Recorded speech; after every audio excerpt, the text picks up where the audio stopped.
قربانی کرنے سے زیادہ کوئی عمل اتنا محبوب اور پسندیدہ نہیں ہے جتنا قربانی کرنا ہے ان 3 دنوں کے اندر۔ تو میں عرض کر رہا تھا کہ قربانی کیا چیز ہے۔ سب سے پہلی چیز ہمیں یہ سمجھنی ہے کہ اللہ تعالیٰ کے حکم کے ماننے کا نام دین ہے۔ اپنی مرضی سے کوئی کام کر لینے کا نام دین نہیں ہے کہ ہمارے ذہن میں کوئی بھی بات آئی، ہم نے یہ سوچا کہ ہم یہ کام کریں گے تو یہ ثواب کا کام بن جائے گا، ایسا نہیں ہے۔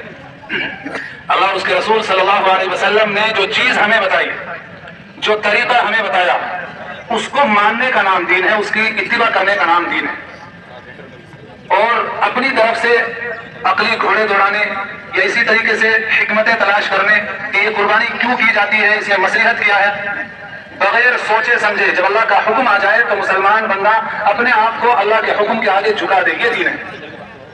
اور دین اسلام نام ہی اسی چیز کا ہے کہ جب اللہ کا حکم آ گیا تو اس کے سامنے آدمی اپنے آپ کو جھکا دے، اپنے پورے وجود کو جھکا دے، اس کا نام دین ہے۔ اور یہ کر کے دکھایا حضرت ابراہیم علیہ السلام نے۔ اللہ تعالیٰ نے خواب کے ذریعے حکم دیا کہ اپنے بیٹے کو ذبح کرو۔ غور کرنے کا مقام ہے، اللہ تعالیٰ چاہتے تو کسی فرشتے کو بھیج کر وحی کے ذریعے آپ کو حکم پہنچا سکتے تھے کہ اپنے بیٹے کو ذبح کرو، لیکن اللہ تعالیٰ نے ایسا نہیں کیا۔ اللہ تعالیٰ اپنے نبی کا امتحان لینا چاہتے تھے کہ ہم خواب کے ذریعے تمہیں دکھا رہے ہیں کہ اپنے بیٹے کو ذبح کرو۔ میرے بھائیوں، نبی کا خواب بھی وحی ہوتا ہے۔ جب حضرت ابراہیم علیہ السلام نے خواب دیکھا تو صبح اٹھ کر یہ نہیں سوچا کہ اس میں مصلحت کیا ہے، اللہ تعالیٰ سے یہ نہیں پوچھا کہ اللہ برسوں بعد ایک پیارا سا بیٹا ملا ہے اور آپ اس کو کیوں ذبح کرانا چاہتے ہیں، اس کو کیوں اپنے راستے میں قربان کرانا چاہتے ہیں۔ حضرت ابراہیم علیہ السلام نے کچھ نہیں پوچھا اللہ تعالیٰ سے، کوئی حکمت کوئی مصلحت نہیں پوچھی، بلکہ اپنے بیٹے حضرت اسماعیل علیہ السلام سے کہا کہ بیٹے یا بنی انی ارا فی المنام انی اذبحک فانظر ماذا تری، اے بیٹے میں نے خواب دیکھا ہے کہ میں تجھے ذبح کر رہا ہوں، بتا تیری کیا رائے ہے۔ اور حضرت ابراہیم علیہ السلام نے حضرت اسماعیل علیہ السلام سے یہ رائے اس لیے نہیں پوچھی کہ آپ کو اللہ تعالیٰ کے حکم میں کوئی شک تھا، نہیں، بلکہ حضرت ابراہیم علیہ السلام اپنے بیٹے کو دیکھنا چاہتے تھے کہ وہ کتنے پانی میں، اس کا جواب کیا ہوتا ہے۔ میرے بھائیوں، وہ بیٹا بھی خلیل اللہ کا بیٹا تھا۔ حضرت اسماعیل علیہ السلام جن کی نسل میں ہزاروں سال بعد نبی کریم صلی اللہ علیہ وسلم تشریف لانے والے تھے، انہوں نے بھی اپنے والد سے یہ نہیں پوچھا کہ ابا جان کس جرم میں مجھے ذبح کیا جا رہا ہے، آخر میری خطا کیا ہے، میری غلطی کیا ہے کہ جس کی وجہ سے آپ مجھ سے کہہ رہے ہیں کہ میں آپ کو ذبح کر دوں۔ اور یہ بات عقل کے خلاف ہے، دنیا کا کوئی انسان اپنے بیٹے کو ذبح کرنا گوارا نہیں کر سکتا۔ تو حضرت اسماعیل علیہ السلام نے اپنے باپ سے، اپنے والد سے کوئی مصلحت نہیں پوچھی، بلکہ جواب دیا یا ابت افعل ما تؤمر ستجدنی انشاءاللہ من الصابرین، کہ ابا جان آپ کو اللہ تعالیٰ کی طرف سے جو حکم ملا ہے اسے کر گزریے اور آپ مجھے صبر کرنے والوں میں سے پائیں گے۔ میرے بھائیو، اس کے بعد حضرت ابراہیم، میں مختصر بتا رہا ہوں کیونکہ وقت بہت کم ہے، حضرت ابراہیم علیہ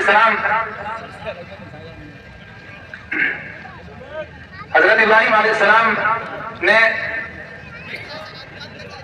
اپنے بیٹے حضرت اسماعیل علیہ السلام کو لے کر گئے اور ان کو لٹا دیا گیا ذبح کرنے کے لیے، اس حکم پر عمل کرنے کے لیے جو اللہ تعالیٰ کی طرف سے ملا تھا۔ حضرت اسماعیل علیہ السلام نے کہا ابا جان آپ مجھے پیشانی کے بل لٹائیے، یعنی الٹا لٹا دیجیے، کہیں ایسا نہ ہو کہ میری آنکھیں آپ کی آنکھوں سے ٹکرائے اور آپ کے دل میں ایک بیٹے کی محبت پیدا ہو جائے جس کی وجہ سے اللہ کے حکم میں رکاوٹ آ جائے۔ اپنی آنکھیں بند کر لیجیے۔ حضرت ابراہیم علیہ السلام نے حضرت اسماعیل علیہ السلام کو اوندھے منہ لٹا دیا اور اس کے بعد وہی چھری لے کر گلے کو ذبح کرنا شروع کر دیا۔ اللہ تعالیٰ کی طرف سے حکم آیا کہ چھری اگر تو نے اسماعیل کا ایک بال بھی واقع کیا، ایک بال بھی کاٹا تو قیامت کے دن کے جہنم میں ڈال۔ حضرت ابراہیم علیہ السلام کوشش کر رہے ہیں لیکن چھری کام نہیں کرتی، پریشان ہو گئے کہیں اللہ تعالیٰ کے حکم میں رکاوٹ نہ آ جائے۔ تو حضرت ابراہیم علیہ السلام نے وہ خواب جو دیکھا تھا اس کو سچ کر کے دکھا دیا۔ اور اس کے بعد میرے بھائیو، اللہ تعالیٰ کو یہ واقعہ اتنا پسند آیا کہ قرآن کریم میں اس کا ذکر کیا، وَنَادَيْنَاهُ أَن يَا إِبْرَاهِيمُ قَدْ صَدَّقْتَ الرُّؤْيَا، کہ ابراہیم تو نے اپنے خواب کو سچ کر دکھایا، لہذا اب ہماری قدرت کا تماشا دیکھو۔ حضرت ابراہیم علیہ السلام کی آنکھیں بند ہیں، حضرت اسماعیل علیہ السلام اوندھے منہ لیٹے ہوئے ہیں، اللہ تعالیٰ کی طرف سے حکم آیا ہماری قدرت کا کرشمہ دیکھو۔ اس کے بعد دیکھتے ہیں آنکھ کھولی تو حضرت اسماعیل علیہ السلام ایک طرف بیٹھے ہوئے مسکرا رہے ہیں اور نیچے چھری کے نیچے ایک دمبا ذبح کیا ہوا پڑا ہے۔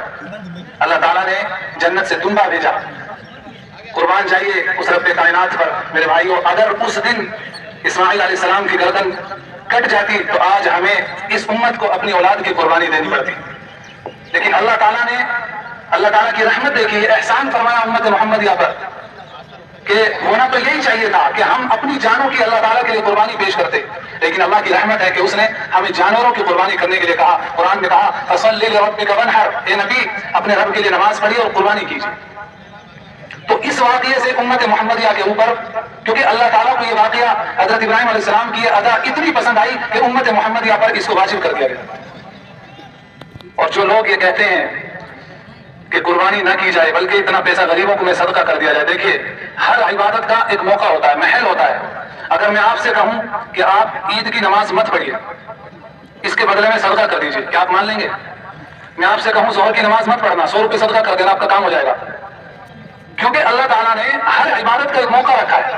نماز کا ثواب اپنی جگہ ہے، غریب کی مدد کرنے کا موقع اپنی جگہ ہے، اس کا ثواب اپنی جگہ ہے۔ اور شریعت اسلامیہ میں غریبوں کی مدد کرنے کا الگ نظام ہے۔ اگر کوئی غریبوں کی مدد کرنا چاہتا ہے تو زکوٰۃ نکالے، غریبوں کی مدد کرے، صدقہ خیرات کرے، امداد کرے، لیکن یہ نہیں کہ قربانی نہ کر کے اس کی جگہ آج جو پروپیگنڈا پھیلایا جا رہا ہے کہ قربانی سے جو جانور ذبح کیے جاتے ہیں ان سے مالی نقصان ہوتا ہے، یہ پروپیگنڈا ہے کہ یہ مالی بدحالی کا ایک سبب ہے۔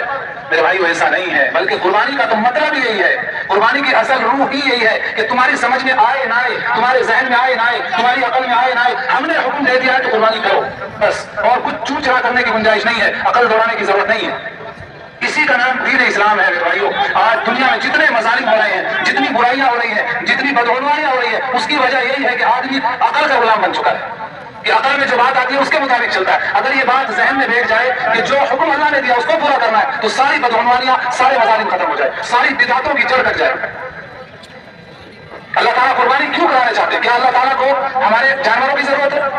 کیا اللہ تعالیٰ کو خون کی ضرورت ہے؟ نہیں۔ قرآن میں اللہ نے کہا مجھے تمہارے خون کی ضرورت نہیں، گوشت کی ضرورت نہیں، مجھے تمہارے دلوں کا تقویٰ دیکھنا ہے۔ جس آدمی نے اپنے دل کے تقوی کے ساتھ قربانی کر دی وہ سب سے میرے نزدیک سب سے زیادہ محبوب بن جائے گا۔